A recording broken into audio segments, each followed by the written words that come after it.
Mac 上怎么没有开始菜单？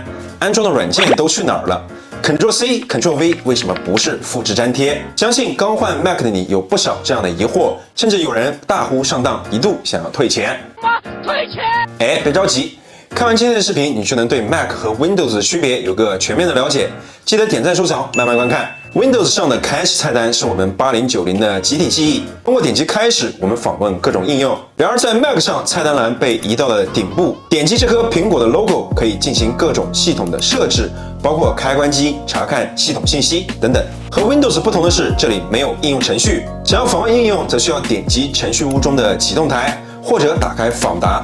进入应用程序来选择想要打开的 App。说到访达，你可以把它当做 Windows 中的资源管理器，在这里对文件和文件夹进行统一的管理。除了界面不一样，功能其实差不多。要说 Mac 比 Windows 好用的地方，下面提到这两个功能必须有姓名。对于任何你想要浏览的文件，你都可以点按空格来进行预览。这个功能特别适合查看照片和视频。以前用 Windows 我几乎不用搜索，主要是它藏得太深，而且我不知道快捷键。而 Mac 上的聚焦搜索，我几乎每天都用，只要按住 Command 加空格就能呼出搜索框，不管是 App、文件、网页、照片，甚至还能被当作计算器。现在你打开了一堆应用，如何快速进行切换？在 Windows 中按住 Alt 加 Tab 进行切换。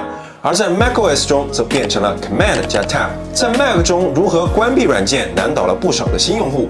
原先在 Windows 中点击窗口右上角的叉号就可以关闭程序，而在 Mac 中点击左上角的红色按钮，虽然可以关闭窗口，但 App 并未完全退出。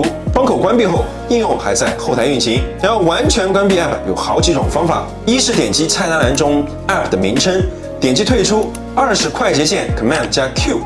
或者在程序屋中找到图标，右击退出。在 Windows 上肯定有不少人喜欢右击刷新，在 Mac 上右击有那么一点点不一样，就要按住 Ctrl 然后点击触控板，或者更简单一点，双指点按触控板就能呼出右击面板。当然 Mac 的触控板还有很多好用的手势，能够大大提升使用的效率。点赞关注，我们以后再聊。用上了 Mac 并不代表万事大吉。有时也会出现应用无响应的情况，在 Windows 中通过打开任务管理器来进行强制的退出，而在 Mac 当中则是点击左上角 logo， 找到强制退出，来把不听话的应用关闭。Mac 当然也有不如 Windows 的地方，比如下面提到的这个功能，在 Windows 中你可以轻而易举的通过拖拽进行分屏，而在 Mac 中你需要长按左上角的绿色按钮，然后选择窗口摆放的位置。